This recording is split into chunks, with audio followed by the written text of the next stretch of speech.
শ্রেষ্ঠ নবীর শ্রেষ্ঠ সাহাবী আফদালুল বাশার বাদাল আম্বিয়া সৈয়দনা সিদ্দিক আকবর রাদিয়াল্লাহু তাআলা আনহুর শান মানে ওনার জীবনী সম্পর্কে আমরা সংক্ষেপে আলোচনা করেছিলাম। আমরা বাকি আলোচনা করার চেষ্টা করব। আল্লাহ রাব্বুল আলামিন আমাদের উপর দয়া এবং মায়া করুন, আমিন। সৈয়দনা সিদ্দিক আকবর রাদিয়াল্লাহু তাআলা আনহু গত জুমায় আমরা আলোচনা করছিলাম ওনার যেই সিফাতগুলো বা লকবগুলো রয়েছে। আল্লাহ রাব্বুল আলামিনের পক্ষ থেকে সাহাবী, সাহেবে গারে হেরা এবং আতকা, সানি ইসনাইন, খলিফাতুর রসুল এ সম্পর্কে আমরা আলোচনা করছিলাম। আজকে আমরা আলোচনা করব সৈয়দনা সিদ্দিক আকবর রাদিয়াল্লাহু তাআলা আনহু যে ইসলাম ধর্ম গ্রহণ করেছেন। আল্লাহর প্যারা হাবিব সাল্লাল্লাহু তাআলা আলাইহি ওয়াসাল্লাম নবুয়ত প্রকাশের এখনো পর্যন্ত নবুয়ত প্রকাশ করে নাই। যখনও নবুয়ত প্রকাশ হয় নাই তখনও পর্যন্ত সিদ্দিক আকবর রাদিয়াল্লাহু তাআলা আনহু আল্লাহর নবীর সাথী এবং বন্ধু ছিলেন। সুবহানাল্লাহ। একই সাথে খেলাধুলা করতেন। আল্লাহর নবীর নবুয়ত প্রকাশের আরো 20 বছর আগের ঘটনা। আরো 20 বছর আগে, তার মানে তখন নবীর বয়স কত ছিল? 20 বছর। 40 বছর বয়সে নবুয়ত প্রকাশ পেয়েছে। তার মানে নবুয়ত প্রকাশের 20 বছর আগে হলে আল্লাহর নবীর বয়স এখনো 20 বছর, এখনো টকবগে যুবক। সৈয়দনা সিদ্দিক আকবর রাদিয়াল্লাহু তাআলা আনহু আল্লাহর নবীর সাথে চলাফেরা করতেন। ওই সময়ে সৈয়দনা সিদ্দিক আকবর রাদিয়াল্লাহু তাআলা আনহু একদিন ব্যবসার কাজে সিরিয়া গেলেন। ব্যবসার কাজে যখন সিরিয়া গেলেন, সৈয়দনা সিদ্দিক আকবর রাদিয়াল্লাহু তাআলা আনহু ক্লান্ত হয়ে একটা বড় গাছের নিচে, ছায়ার নিচে একটু বসলেন আরামের জন্য। হঠাৎ করে কেন জানি গাছ থেকে আওয়াজ আসলো, আয় আব্দুল্লাহ ইবনে আবু কাহাফা, তোমাকে আমি একটা সুসংবাদ দিচ্ছি। তোমাদের গোত্রের মধ্যে, তোমাদের বংশে আখেরি নবী দুনিয়াতে তশরিফ এনেছে। আখেরি নবীর নবুয়ত প্রকাশ পাবে। তুমি আব্দুল্লাহ সর্বপ্রথম ওই নবীর সাহাবী হতে পারবে। সুবহানাল্লাহ। তোমার আগে কেউ ইসলাম ধর্ম গ্রহণ করতে পারবে না, কারণ তুমি ছোটবেলায় যেভাবে তার বন্ধু হয়েছিল আছো, ঠিক তুমি ওই সময়ও তার বন্ধু হয়ে আগে আসবা। সুবহানাল্লাহ। সবাই তাকে অস্বীকার করবে, কেউ তাকে নবী হিসেবে মেনে নিতে চাইবে না।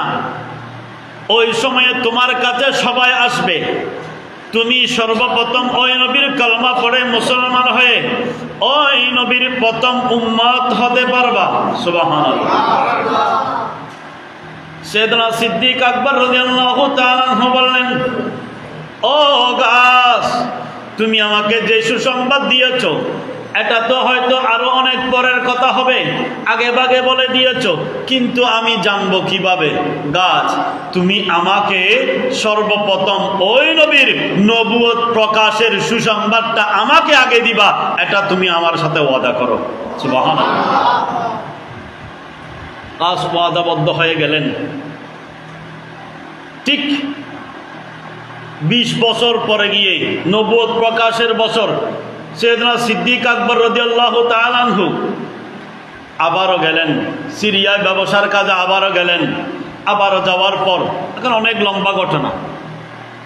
সৈয়দনা সিদ্দিক আকবর স্বপ্নে দেখলেন একটা খানায়ে কাবার মধ্যে একটা আসমান থেকে একটা রশ্মি আসলো, সূর্যের আলো আসলো, ওইখানে পড়লো, ওইখান থেকে চতুর্দিকে পড়লো, চতুর্দিক থেকে একটা আলো এসে সিদ্দিক আকবরের ঘরের মধ্যে ঢুকলো। সিদ্দিক আকবর দরজা বন্ধ করে দিলেন। সকালবেলা যখন হলো সেদিন সিদ্দিক আকবর পাদ্রীর কাছে গেলেন, যারা স্বপ্নের ব্যাখ্যা করে। আমি এরকম স্বপ্ন দেখলাম, এটার ব্যাখ্যা কি হতে পারে? পাদ্রী জবাব দিল, আমার দ্বারা সম্ভব না। বহাইরার কাছে গেলেন, আরও সিনিয়র পর্যায়ের, যে বর্ণনা দিল তোমাদের গোত্রের মধ্যে তোমাদের বংশে আখেরি নবী তশরিফ আনবে, আর আখেরি নবীর দাওয়াতটা সর্বপ্রথম তুমি পাবা। সৈয়দনা সিদ্দিক আকবর রাদিয়াল্লাহু তাআলা আনহু বলেন, আমি যখন ব্যবসার কাজে আবার সিরিয়া গেলাম, ধনাঢ্য একজন ব্যক্তি, যিনি তৎসময়ে তাওরাত কিতাবের উপরে, জবুর কিতাবের উপরে, ইনজিল কিতাবের উপরে যার বেশি জ্ঞান ছিল, তার বয়স ছিল 400 বছর। সুবহানাল্লাহ। 400 বছরের মানুষ, বৃদ্ধ মানুষ, খুবই সম্ভ্রান্ত ফ্যামিলির মানুষ, ধনাঢ্য ব্যক্তি। তার সাথে দেখা হলো, সে আমাকে দেখলো, জিজ্ঞেস করলো, তোমার নাম কি? আমার নাম আব্দুল্লাহ। তোমার বাবার নাম আবু কুহাফা। তোমার বাড়ি অমুক, মক্কার কুরাইশ বংশে। কেন এতগুলো কেন জিজ্ঞেস করছেন? হয় আমি কারণ আছে। আগে আমাকে একটা কথা বলো, তোমার একটু জামাটা একটু উঠাও, আমি তোমার জামার নিচে একটু তোমার পেটের মধ্যে একটু দেখবো। সুবহানাল্লাহ। সেটা সিদ্দিক আকবর বলেন, না আমি তো এরকম করব না। কেন? আগে কারণটা বলুন না। এখান থেকে আর একটা বিষয় শিখিয়ে দিই, কেউ যদি আমাদেরকে কোনো কাজে, এখন ইদানিংকালে আপনার শয়তানের নিঃশ্বাস নামের একটা, এখন আপনার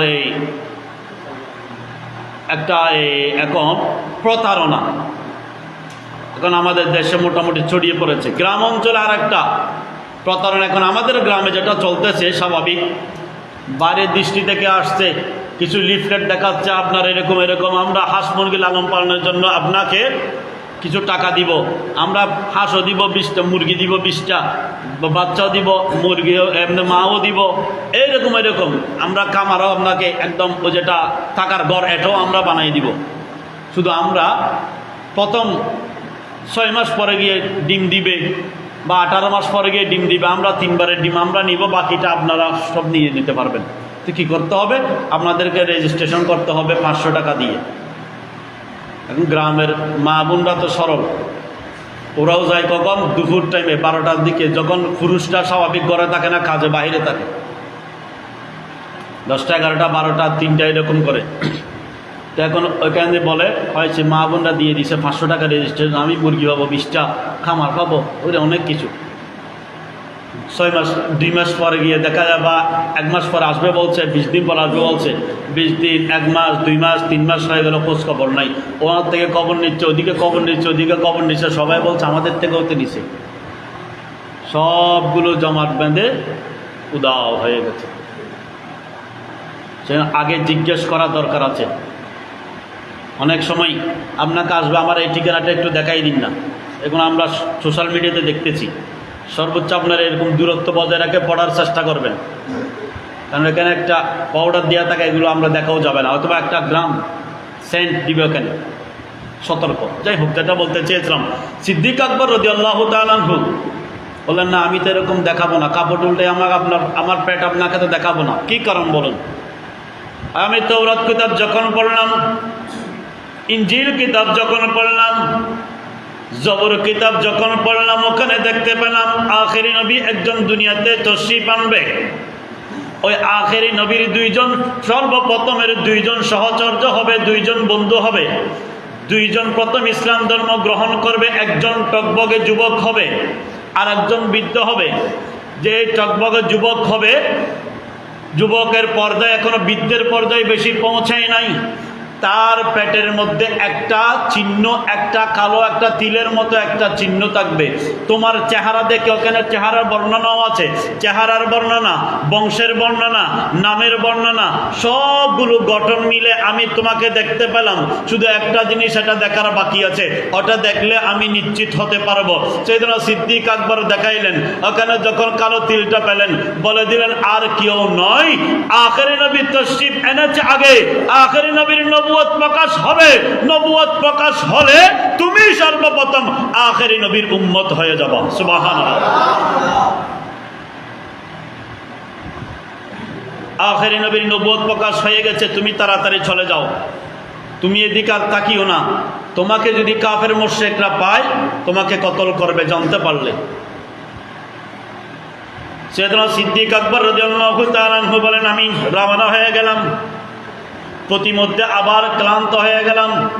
যখন ক্লান্ত হলাম গাছের নিচে আবার বসলাম, গাছ থেকে আওয়াজ আসলো, অদৃশ্যের আওয়াজ আসলো, আবু কুহাফার ছেলে আব্দুল্লাহ তুমি তাড়াতাড়ি চলে যাও, আখেরি নবীর আবির্ভাব হয়েছে, আখেরি নবীর নবুয়ত প্রকাশ পেয়েছে, আখেরি নবী নবুয়তের দাওয়াত দিচ্ছে, তুমি তাড়াতাড়ি চলে যাও, তুমি আখেরি নবীর সর্বপ্রথম উম্মত হয়ে যাবা। সুবহানাল্লাহ।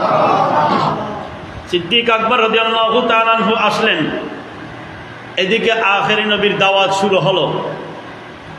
যখন বললেন আমি আল্লাহর পক্ষ থেকে পয়গম্বর এসেছি, আল্লাহর পক্ষ থেকে আল্লাহর দ্বীনের দাওয়াত, তাওহীদের ওয়াহদানিয়তের দাওয়াত তোমাদেরকে দিচ্ছি, তোমরা মূর্তি পূজা ছেড়ে, বাপ দাদার ধর্ম ছেড়ে তোমরা আল্লাহর ইবাদতে মগ্ন হয়ে যাও। সুবহানাল্লাহ। সবাই বললেন, হায়রে, আব্দুল্লাহর ছেলে মুহাম্মদ সাল্লাল্লাহু তাআলা আলাইহি ওয়াসাল্লাম মনে হয় পাগল হয়ে গেছে, বাপ দাদার ধর্ম ছেড়ে দিতে বলছে, আমরা কি ছাড়ব? আমরা তো ছাড়ব না, যাক চাই দেখি। আবু বকর আসুক, আবু বকর তো সফরে গেছে। সাইয়েদনা সিদ্দিক আকবর নামি দামি ব্যবসায়ী ছিল, টাকা পয়সা মোটামুটি ছিল। আর আবু বকর আসুক, আবু বকর তো তার সাথী, তার বন্ধু, একসাথে চলাফেরা করে, আবু বকর আসলে একটা ফয়সালা হবে। সাইয়েদনা সিদ্দিক আকবর রাদিয়াল্লাহু তাআলা আনহু আসলেন, মক্কায় আসলেন। সবাই সিদ্দিক আকবরকে জড়ে বেড়াই ধরলেন, চতুর্দিকে গোলাকার করে ধরলেন। আবু বকর, আব্দুল্লাহ ইবনে কুহাফা, তুমি আসছো, আমরা তোমার অপেক্ষায় ছিলাম। কি হয়েছে? কোনো কিছু হয়েছে? আশ্চর্যজনক কোনো বিষয় হয়েছে? সুবহানাল্লাহ বলবেন না? সাইয়েদনা সিদ্দিক আকবর তো জানতেন, আশ্চর্যজনক কোনো বিষয় কি ঘটেছে? হ্যাঁ ঘটেছে। কি ঘটেছে? আব্দুল্লাহর ছেলে মুহাম্মদ এখন আমাদেরকে কি জানি আল্লাহর দাওয়াত দিচ্ছে, আমাদের বাপদাদার ধর্ম ছেড়ে দিতে বলতেছে। আমরা তোমার অপেক্ষায় ছিলাম, তুমি আসলে একটা ফয়সালা হবে, চলো একটা ফয়সালা করো। সিদ্দিক আকবর বললেন, হ্যাঁ একটা ফয়সালা তো হতেই হবে।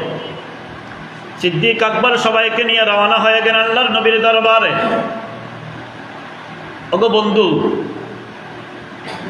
আপনি নাকি ওনাদেরকে দ্বীনের দাওয়াত দিচ্ছেন, ওয়াহদানিয়তের দাওয়াত দিচ্ছেন, বাপদাদার ধর্ম ছেড়ে দিতে বলছেন, এটা নাকি মিথ্যা? আবু বকর তো ছিল না, আব্দুল্লাহ এমনি আবু কুহাফা, হ্যাঁ আমি যা বলেছি সত্য বলেছি, আল্লাহ রাব্বুল আলামিনের পক্ষ থেকে আমি আদিষ্ট হয়েছি, আমি তোমাকে আল্লাহর দ্বীনের দাওয়াত, তাওহীদের ওয়াহদানিয়তের দাওয়াত দিলাম, বাপদাদার ধর্ম ছেড়ে আল্লাহর ইবাদতের দিকে চলে আসো। সাইয়েদনা সিদ্দিক আকবর রাদিয়াল্লাহু তাআলা আনহু বললেন, বন্ধু সব কিছু তো আমি মানতে পারি, কিন্তু মনের ভিতরে একটা বিষয় তো থাকতে পারে। ইতিপূর্বে যারা নবুয়ত দাবি করেছে সবাই তো তাদের মুজিজা কারামত দেখিয়েছেন, তাদের মুজিজা প্রকাশ পেয়েছে। আপনার একটা মুজিজা আমরা দেখতে চাই, আপনি যে নবী আমরা মানব, তবে আগে মুজিজা দেখতে চাই। সুবহানাল্লাহ। আল্লাহর হাবিব সাল্লাল্লাহু তাআলা আলাইহি ওয়াসাল্লাম বললেন, বন্ধু তুমি মুজিজা দেখতে চেয়েছো, তুমি কি মুজিজা দেখতে চাও? তুমি যে ওখানে গেলা, সিরিয়ায় গেলা, বহাইরা তোমাকে এই বললো, গাছ তোমাকে এই সংবাদ দিল, তুমি কি বিশ্বাস করো নাই? সুবহানাল্লাহ বলেন না? এত বিশ্বাস তুমি করো নাই? ইয়া রাসূলুল্লাহ, ইয়া হাবিবাল্লাহ, বহাইরা আমাকে এই সুসংবাদ দিল, গাছ আমাকে সুসংবাদ দিল, আপনি কেমনে জানলেন? আল্লাহর হাবিব বললেন, ও আবু কুহাফার ছেলে আব্দুল্লাহ, বন্ধু আমি জানলাম তোমাকে যখন বহাইরা বলেছে, বহাইরা যা বলেছে, গাছ তোমাকে যা সুসংবাদ দিয়েছে, সেদিন জিবরাইল আমিন এসে আমি নবীকে তা বলে দিয়েছে। ইয়া রাসূলুল্লাহ, ইয়া হাবিবাল্লাহ, আমি শুধু একটা প্রমাণ দেখতে চেয়েছিলাম, অন্তরের আমার বিশ্বাসের জন্য নয়, তাদেরকে আমার সাথে যারা আছে তাদেরকে বিশ্বাস করানোর জন্য। আমার তো বিশ্বাসের দরকার নাই। আমি আজকে নয়, একদিন নয়, 2 দিন নয়, 1 বছর নয়, 2 বছর নয়, 20 বছর আগে যখন আমাকে গাছ যখন সুসংবাদ দিয়েছিল, আমি আবু বকর, আমি আব্দুল্লাহ, ওই সময়ে আপনি নবীর উপরে ঈমান এনেছিলাম। ইয়া রাসূলুল্লাহ, ইয়া হাবিবাল্লাহ, আর দেরি করতে চাই না, আপনি আমাকে দ্বীনের দাওয়াত দিন।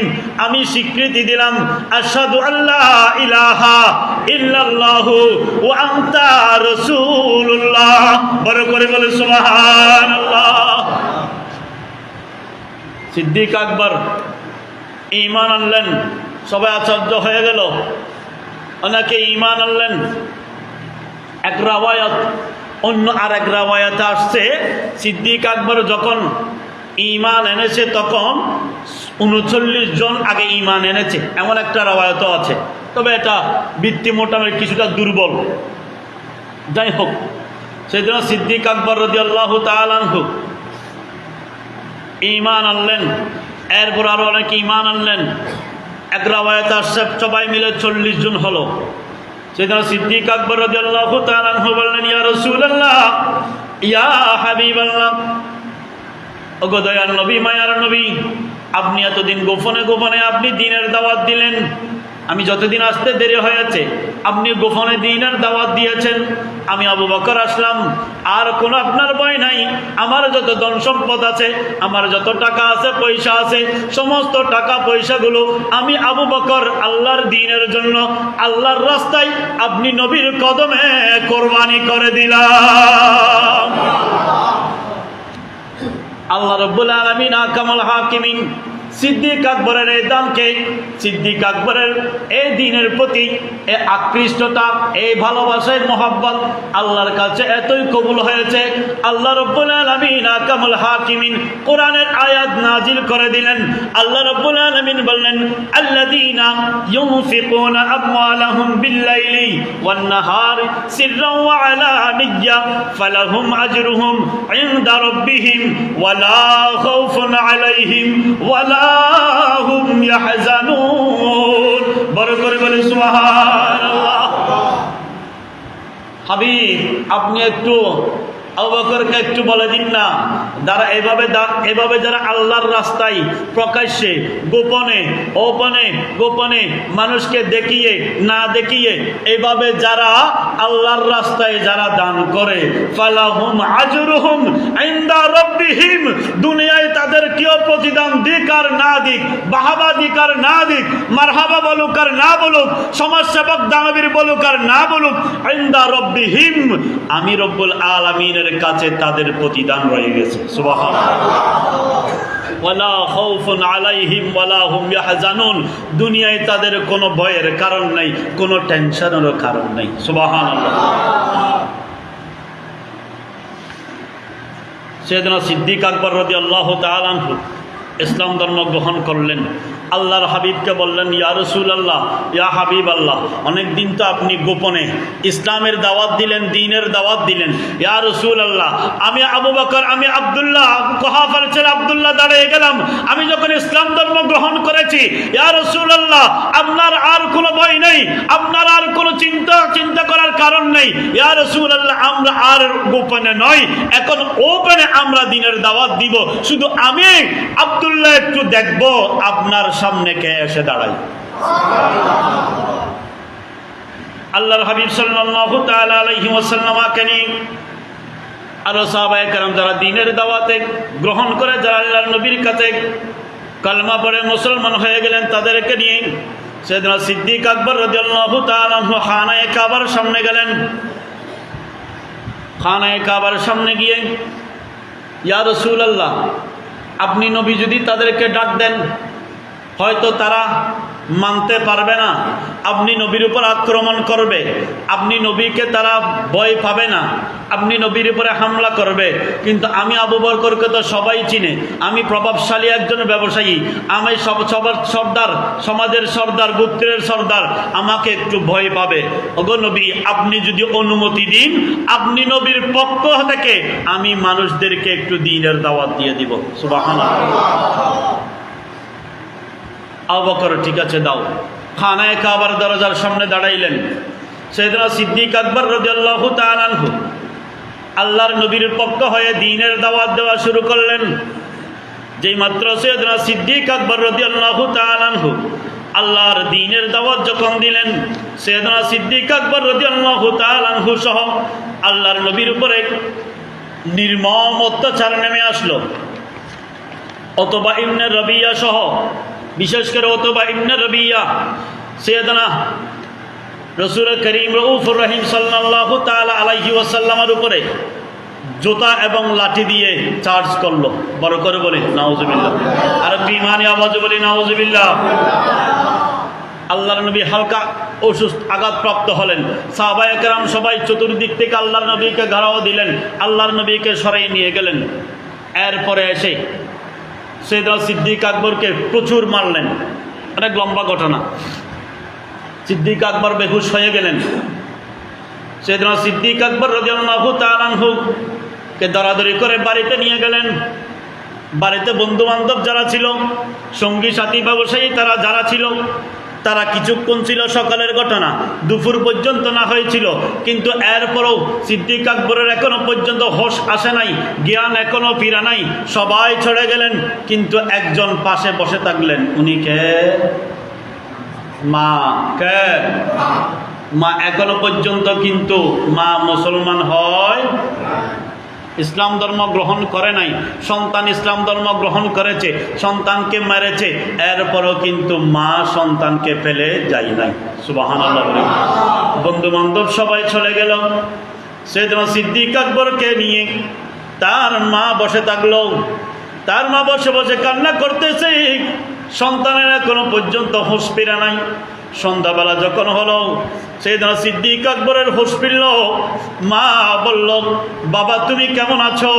বাবা তুমি কিছু খাও, সকাল থেকে কিছু খাও নাই, তোমার উপরে এত নির্যাতন চলেছে, তুমি এত আঘাতপ্রাপ্ত হয়েছ, এত রক্ত ঝরেছে, তোমার শরীর দুর্বল হয়ে গেছে, তোমার ক্ষুধা লেগেছে, বাবা তুমি কিছু খাও, তুমি এখন ভালো আছো তো? সাইয়েদনা সিদ্দিক আকবর রাদিয়াল্লাহু তাআলা ডাক দিলেন, ওগো মা, আমি কেমন আছি জানার দরকার নাই, আগে একটু আমাকে একটু খবর দিন না, আমার নবী কেমন আছে?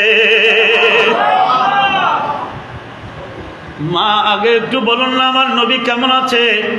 মা বলল, বাবা সবগুলো ঠিক হয়ে যাবে, তোমাকে তো আগে বলেছিলাম ওই মোহাম্মদের ধর্ম গ্রহণ না করতে, তুমি এখন ধর্ম গ্রহণ করেছো, মোহাম্মদের ধর্ম যখন গ্রহণ করেছো সবাই তোমার বিরোধী হয়ে গেছে, সবাই তোমার উপরে নির্যাতন করতেছে, বাবা তুমি ওই সব কথা ছেড়ে দাও, তুমি এখন একটু সুস্থ থাকো, তুমি আগে একটু কিছু খাও, তারপরে তুমি না হয় সব খোঁজ খবর নিবা। সাইয়েদনা সিদ্দিক আকবর বললেন, মা আমি কোনো কিছু খাবো না, আমার কোনো কিছুর দরকার নাই, আমি কেমন আছি এটাও বলার দরকার নাই, আগে একটু বলো আমার নবী কেমন আছে, যতক্ষণ পর্যন্ত নবী কেমন আছে সংবাদ আমি জানতে পারবো না, আমি কিছুই খাবো না, আমি কিছুই খাবো না, আগে একটু বলো আমার নবী কেমন আছে।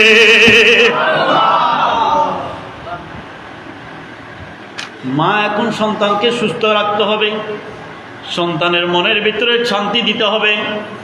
মা খোঁজখবর লাগাই দিল। সেদিন ওমর ফারুক রাদিয়াল্লাহু তাআলা আনহুর নেই, খাপসার করে আল্লাহর হাবিব ছিল, খোঁজখবর পেলেন। সেদিন সিদ্দিক আকবর রাদিয়াল্লাহু তাআলা আনহু বললেন, মাকে বললেন, মা আমাকে একটু নিয়ে যাও আল্লাহর নবী যেখানে আছে। সেদিন সিদ্দিক আকবরকে নিয়ে গেলেন। সেদিন সিদ্দিক আকবর রাদিয়াল্লাহু তাআলা আনহু আল্লাহর নবীকে দেখলেন। আল্লাহর নবী জিজ্ঞেস করলো, আবু বকর ও আব্দুল্লাহ তুমি কেমন আছো? ইয়া রাসূলুল্লাহ, ইয়া হাবিবাল্লাহ, আমি আবু কুহাফার ছেলে আব্দুল্লাহর কি হয়েছে এটা ধরো বিষয় নয়, আমি মারা গেলেও কোনো সমস্যা নাই, আমি অ্যাক্সিডেন্টে আমি বেশি আমার আত্মঘাতপ্রাপ্ত হলো কোনো সমস্যা নাই। ওগো নবী আপনি আগে একটু বলুন না আপনি নবী কেমন আছেন? আল্লাহর নবী সাল্লাল্লাহু তাআলা আলাইহি ওয়াসাল্লাম আর সহ্য করতে পারেন নাই, নূরানি দুইটা হাত খুলে দিয়ে সাইয়েদনা সিদ্দিক আকবরকে নিজের বুকের সাথে জড়িয়ে ধরলেন, বললেন আবু বকর তুমি টেনশন করিও না, আমি নবী ভালো আছি।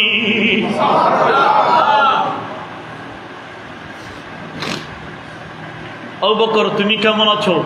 ইয়া রাসূলুল্লাহ আমি এতক্ষণ ভালো ছিলাম না, কিন্তু যেই মুহূর্তে আপনি নবীর নূরানি জবানে যখন যা শুনতে পেলাম আপনি নবী ভালো আছেন, ওগো নবী আমি আব্দুল্লাহ অনেক ভালো আছি। অনেক লম্বা ঘটনা। নবীর প্রতি এই প্রেম ভালোবাসা,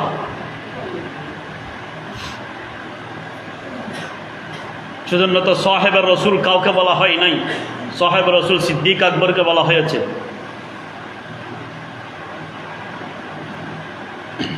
সলাতুনিয়া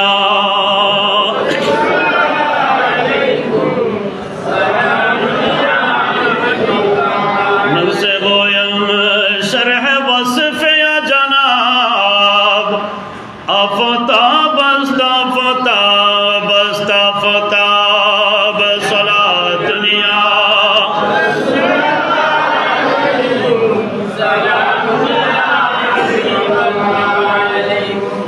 সেদিনা সিদ্দিক আকবর রাদিয়াল্লাহু তাআলা আনহুর আর একটা লকব ছিল, আর একটা উপাধি ছিল সিদ্দিক। আমাদের এখানে অনেক সিদ্দিক আছে, অনেক সাদেকও আছে। সিদ্দিক মানীয় সত্যবাদী, সাদেক মানীয় সত্যবাদী। গত বছরও বলেছিল, আপনারা এখানে 12 দিন ব্যাপী মাহফিলও এটা শুনেছেন। সিদ্দিক আর সাদেকের ভিতরে পার্থক্য কি? সাদেক মানি সত্যবাদী, কিন্তু মিথ্যা বলার অবকাশও রাখে, মিথ্যা বলতেও পারে। আর সিদ্দিক মানি এমন সত্যবাদী যিনি মিথ্যা বলারও অবকাশ নাই, কোনো সন্দেহ নেই। শুধু এতটুকু নয়, যিনি মুখ ফসকে কোনো কথা যদি ভুলও বলে ফেলে, আল্লাহ রব্বুল আলামিন এটাকে বাস্তবে পরিণত করে দেয়। একটা ঘটনা, উহুদের যুদ্ধের ঘটনা, 2টা ঘটনা আছে। উহুদের যুদ্ধের সময় আল্লাহর নবীর একজন সাহাবী হতে মালিক বিন সিনান রাদিয়াল্লাহু তাআলা আনহু, যিনি সৈয়দনা আবু সাঈদ খুদরি রাদিয়াল্লাহু তাআলা আনহুর বাবা, জবরদস্ত একজন আবু সাঈদ খুদরি, হাদিসের বিশারদ রাবি। হযরত মালিক বিন সিনান রাদিয়াল্লাহু তাআলা আনহু তিনি আল্লাহর নবীর রক্ত মোবারক পান করেছেন। আর একটু বড় করে বলে সুবহানাল্লাহ। আল্লাহর নবীর রক্ত মোবারক দিলেন, এগুলো একটু হেফাজতে রাখো। চিন্তা করলেন, হেফাজতে রাখতে বলেছেন আল্লাহর নবী, এগুলো কোথায় রাখবো? আল্লাহর নবীর রক্ত মোবারক পাত্র রাখলেও মনে হচ্ছে আল্লাহর নবীর রক্তের সাথে তাজিম হবে, তাজিম হবে না। এগুলো কোথায় রাখবো? হাতে ধরে তো বসে থাকতে পারবো না। সাইয়েদনা মালিক বিন সিনান রাদিয়াল্লাহু তাআলা আনহু চিন্তা করে সর্বশেষ এগুলো নিজে পান করে ফেললেন। রক্ত পান করা জায়েজ আছে? জায়েজ নেই, হারাম। কিন্তু আল্লাহর নবীর রক্ত পান করা, সুবহানাল্লাহ বলি না। আল্লাহর নবী কিছুক্ষণ পর জিজ্ঞেস করলেন, মালিক বিন সিনান তোমাকে যে জিনিসগুলো রাখতে দিয়েছিলাম ওগুলো কোথায় রেখেছো? ইয়া রাসূলুল্লাহ, ইয়া হাবিবাল্লাহ, আমি কোথায় রাখবো? আপনি নবীর রক্ত মোবারক আমি দেখলাম পাত্রে রাখলে আপনি নবীর রক্ত মোবারকের সাথে তাজিম হবে না। আমি কোথাও কোনো কিছু খুঁজে না পেয়ে কোথায় রাখবো, কোথায় রাখবো, কোথায় রাখলে সম্মান হবে, তাজিম হবে, এগুলো চিন্তা করতে করতে যখন কোনো উপায় পেলাম না, আমি মালিক বিন সিনান ওগুলো আমার পেটের ভিতরে আমি জমা রেখে দিয়ে। আল্লাহর নবী বললেন, আমি নবীর রক্ত যার শরীরের সাথে মিশে গেছে তাকে জাহান্নামের আগুন স্পর্শ করতে পারবে না। বড় করে বলিস, আর বিমানি আওয়াজ বলি সুবহানাল্লাহ। ওই মালিক বিন সিনান রাদিয়াল্লাহু তাআলা আনহু যুদ্ধের ময়দানে গেলেন, উহুদের যুদ্ধে যুদ্ধ করলেন, যুদ্ধ করতে করতে করতে করতে শহীদ হয়ে গেলেন। ওখানে প্রায় 70 জন আল্লাহ নবীর সাহাবী শহীদ হলেন। মালিক বিন সিনান রাদিয়াল্লাহু তাআলা আনহু শহীদ হয়ে গেলেন। যুদ্ধ শেষ করে সবাই চলে আসতেছে। প্রতিমধ্যে আল্লাহ নবীর সাথে দেখা হলো। ইয়া রাসূলুল্লাহ, ইয়া হাবিবাল্লাহ। তার মা, মালিক বিন সিনানের মা রাস্তায় দাঁড়াইলো। ইয়া রাসূলুল্লাহ, আমার ছেলে যুদ্ধে গিয়েছিল, কোথায়? আল্লাহ রসুল বললেন, মা, তোমার ছেলে শহীদ হয়ে গেছে। আবার কিছু দূর পর, আবার কিছুক্ষণ পর সিদ্দিক আকবর আসতেছে। আবু বকর, আমার ছেলে মালিক বিন সিনান কোথায়? আপনার ছেলে মালিক বিন সিনান আসতেছে। সুবহানাল্লাহ বলেন না? আল্লাহর নবী বললেন শহীদ হয়ে গেছে। সেদিন সিদ্দিক আকবর মুখ ফসকে হোক, যেভাবে হোক বলে দিলেন, আপনার ছেলে আসতেছে। মালিক বিন সিনানের মা চিন্তায় পড়ে গেলেন, আল্লাহর নবী তো মিথ্যা বলে না, আল্লাহর নবী তো মিথ্যা বলতে পারে না। আল্লাহর নবী বললেন শহীদ হয়ে গেছে। সিদ্দিক আকবর তো মিথ্যা বলে না, কিন্তু সিদ্দিক আকবর বলতেছে আসতেছে। এখন আমি কোনটা ধরব? কিছুক্ষণ পরে যখন আসলেন, সেদিন মালিক বিন সিনান রাদিয়াল্লাহু তাআলা আনহু আসলেন, মা জড়িয়ে ধরলেন, বাবা, তুমি না শহীদ হয়ে গেলা? তো মা কে বলেছে? আল্লাহর নবী বলেছে। আবার আসলে কিভাবে? আবার কিছুক্ষণ পরে আবু বকর থেকে জিজ্ঞেস করলাম। আবু বকর বলল তুমি আসতেছো। মা, কারামত তো এখানে প্রকাশ পেয়ে গেছে। সুবহানাল্লাহ। মা, ঠিক আছে, আল্লাহর নবী যা বলেছে তাও সত্য, সিদ্দিক আকবর যা বলেছে তাও সত্য। মা বলল, বাবা কেমনে সম্ভব এটা? বাবা মালিক বিন সিনান রাদিয়াল্লাহু তাআলা আনহু বললেন, হ্যাঁ ওটাই সত্য। কারণ হলো আল্লাহর নবী যখন বলল আমি শহীদ হয়ে গেছি, এটাও সত্য, কারণ আমি শহীদ হয়ে গিয়েছিলাম। কিন্তু সিদ্দিক আকবর যখন ভুলক্রমে যখন বলে দিলেন আমি জীবিত আছি, আমি আসতেছি, তখন সিদ্দিক আকবরের জবানে যখন মুখ ফসকে যখন বের হয়ে গেল আমি জীবিত আছি, আল্লাহ রাব্বুল আলামিন সিদ্দিক আকবরের জবানটাকে রক্ষা করার জন্য আল্লাহ আবার আমার জীবনটা ফেরত দিয়ে দিয়েছে।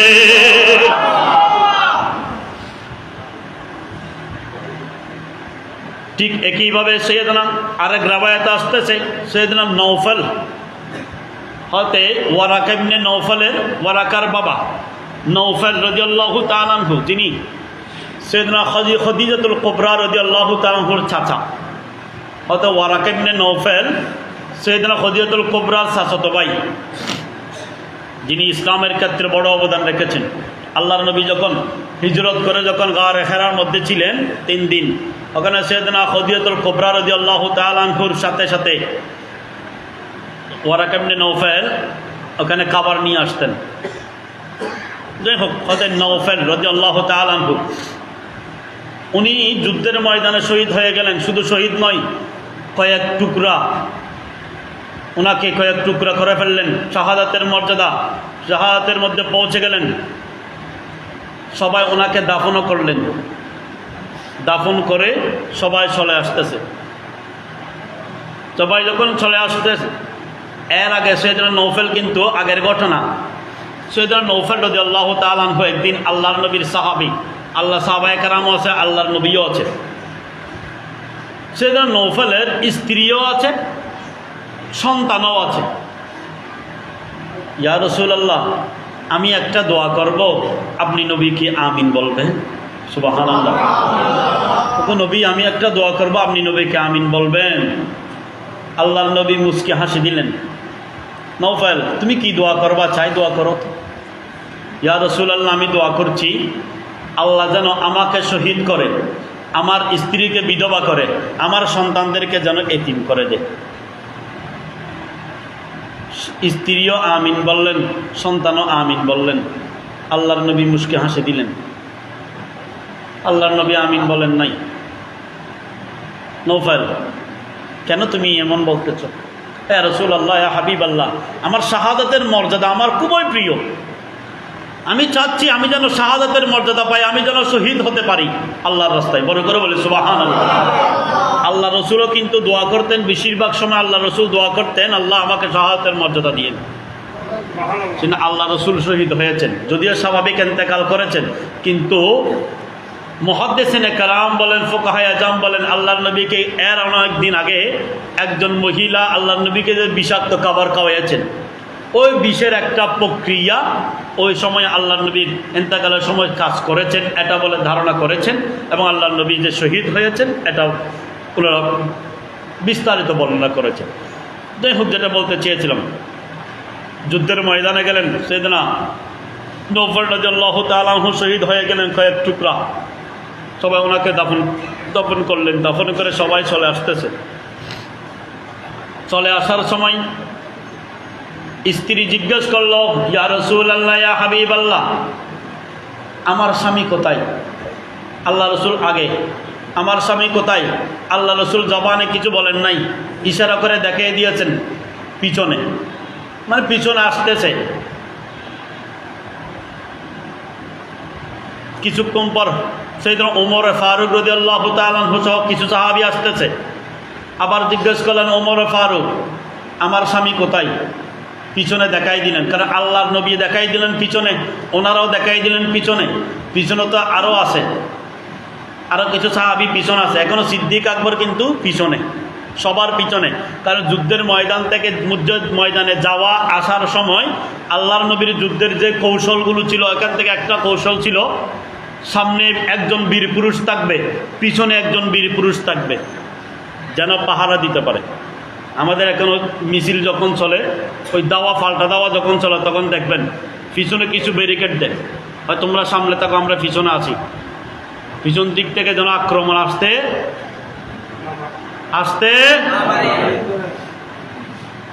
ট্যাকেল দিতে পারে। সর্বশেষ পিছনে ছিল সিদ্দিক আকবর রাদিয়াল্লাহু তাআলা আনহু। সুবহানাল্লাহ। আল্লাহর নবীও দেখাই দিলেন কোথায়? পিছনে। ওমর ফারুক রাদিয়াল্লাহু তাআলা আনহু দেখাই দিলেন পিছনে। সর্বশেষ সিদ্দিক আকবর। আবু বকর, আমার স্বামী কোথায়? তখন আবু বকর সিদ্দিক রাদিয়াল্লাহু তাআলা আনহু হয়ে দাঁড়িয়ে গেলেন। আল্লাহর নবী দেখাই দিলেন পিছনে, ওমর ফারুকরা ছিল, ওমর ফারুক দেখাই দিল পিছনে, আমি ছিলাম। এখন আমার পিছনে তো কেউ নাই, এখন আমি কি করব? আল্লাহর নবী দাঁড়াইলেন, ওমর ফারুকও দাঁড়াইলেন, সিদ্দিক আকবরও দাঁড়াইলেন। সিদ্দিক আকবর চুপ হয়ে গেলেন, কিছু বলতে পারছে না। কারণ সিদ্দিক আকবরও তো জানে সবাই হয়তো নওফেলকে দাফন করে আসলেন, কয়েক টুকরো হয়ে গেল, দাফন করে আসলেন, এখন কি বলবে? শহীদ হয়ে গেছে এটা বললেও এখন স্ত্রী খুবই কষ্ট পাবে, সন্তানরা এতিম কষ্ট পাবে। সেজন্য সিদ্দিক আকবর রাদিয়াল্লাহু তাআলা আনহু চুপ করে থাকলেন। স্ত্রী আবার ডাক দিল, মানুষ সবাই চতুর্দিক থেকে ঘিরে ধরলেন, সিদ্দিক আকবরকে ঘিরে ধরলেন। সিদ্দিক আকবর, আপনি চুপ কেন? আপনি নীরব কেন? আপনি দয়া করে কোনো একটা কিছু বলুন না, নওফল কোথায়? সেজন্য সিদ্দিক আকবর রাদিয়াল্লাহু তাআলা আনহু আর সহ্য করতে না পারে দুইটা ডাক দিলেন, ইয়া আল্লাহ, ইয়া নওফল। কয়টা ডাক দিলেন? দুইটা ডাক দিলেন। একটা ডাক ইয়া আল্লাহ, দ্বিতীয় ডাকে ইয়া নওফল বলে ডাক দিলেন। সেজন্য সিদ্দিক আকবর রাদিয়াল্লাহু তাআলা আনহু চুপ করে থাকলেন। জিব্রাইল আমিন চলে আসলেন। জিব্রাইল আমিন আসলেন, এদিকে চুপ করে যখন থাকলেন, কিছুক্ষণ পরে দেখতে পেলেন হঠাৎ করে ঘোড়ার আওয়াজ। ঘোড়া দিক থেকে ঘোড়া দৌড়ে দৌড়ে, মাঠ থেকে ঘোড়া দৌড়ে দৌড়ে আসতেছে। সুবহানাল্লাহ। কিন্তু আসার জন্য আর কেউ নাই, সিদ্দিক আকবর সবার শেষে। কিন্তু হঠাৎ করে দেখতে পেলেন ঘোড়া দৌড়ে দৌড়ে আসতেছে, নেকাব পরিহিত, মুখ ডেকে ঘোড়া নিয়ে আসলেন। ঘোড়া নিয়ে এসে হাজির হয়ে গেলেন। হাজির হয়ে নেকাব তুললেন, আর কেউ নেই, এটা হযরত নওফল রাদিয়াল্লাহু তাআলা, যিনি শহীদ হয়ে গিয়েছিলেন, যিনাকে দাফন করলেন। এটা কিভাবে সম্ভব? আল্লাহর নবী সাল্লাল্লাহু তাআলা আলাইহি ওয়াসাল্লামের কাছে জিবরাইল আমিন আসলেন, ইয়া রাসূলুল্লাহ, ইয়া হাবিবাল্লাহ, আপনি চিন্তিত হবেন না, আপনি পরেশান হবেন না। ইয়া রাসূলুল্লাহ, সিদ্দিক আকবর রাদিয়াল্লাহু তাআলা যখন ইয়া আল্লাহ বলে ডাক দিলেন, আল্লাহ রাব্বুল আলামিন কামুল হাকিমিন আর সহ্য করতে পারেন নাই, হাতে নৌফলকে আবার জীবিত করে আবার আপনাদের কাছে পৌঁছাই দিলেন। ইয়া রাসূলুল্লাহ, ইয়া হাবিবাল্লাহ, শুধু এতটুকু নয়, মরা মানুষ যে জিন্দা হয়ে গেলেন, আচ্ছা এটা কি আল্লাহর নবী ডাক দিয়েছেন নাকি সিদ্দিক আকবর ডাক দিয়েছেন? তো সিদ্দিক আকবর একজন উম্মত যদি ডাক দে, মরা মানুষ নয়, কবরে দিয়েছেন, টুকরা টুকরা হয়ে গেছে, এটাকেও জীবিত করে আল্লাহ পাঠাই দিতে পারে। সুবহানাল্লাহ। যেখানে উম্মত পারলে নবী যদি ডাক দে, অসম্ভব কোনো কিছু আছে? ইয়া রাসূলুল্লাহ, ইয়া হাবিবাল্লাহ, একটা ডাক দিয়েছে সিদ্দিক আকবর, হতে নৌফেলকে আবার কবর থেকে তোলে জীবিত করে পাঠাই দিলেন। আল্লাহ রাব্বুল আলামিন শপথ করে বলেছেন, আল্লাহ বলেছেন, আমার ওয়াহাদানিয়তের, আমার জালালিয়তের কসম করে বলছি, আল্লাহর নবীকে একটু বলে দাও, আবু বকর যদি আরেকটা ডাক দিত, 70 জন সাহাবী শহীদ হয়েছে, ওই 70 জনকে আমি আল্লাহ কবর থেকে তুলে আবার জীবিত করে পাঠাই দিতাম। কারণ সিদ্দিক আকবরের জবানেটা আল্লাহর কাছে কবুল হয়ে গেছে, আল্লাহর কাছে কবুল হয়ে গেছে। কারণ সিদ্দিক আকবরের অন্তরে ছিল কার প্রেম? নবীর প্রেম। নবীকে এভাবে ভালোবেসেছেন, নবীর কথায় এভাবে দুনিয়ার ধন সম্পদ, শুধু ধন সম্পদ নয়, মাল এবং জান দুইটাই কোরবান করে দিয়েছেন। সুবহানাল্লাহ। আর আমরা তো এখন আল্লাহর রাস্তায় জান তো দূরের কথা, মালও খরচ করতে চাই না। মাল মাল মাল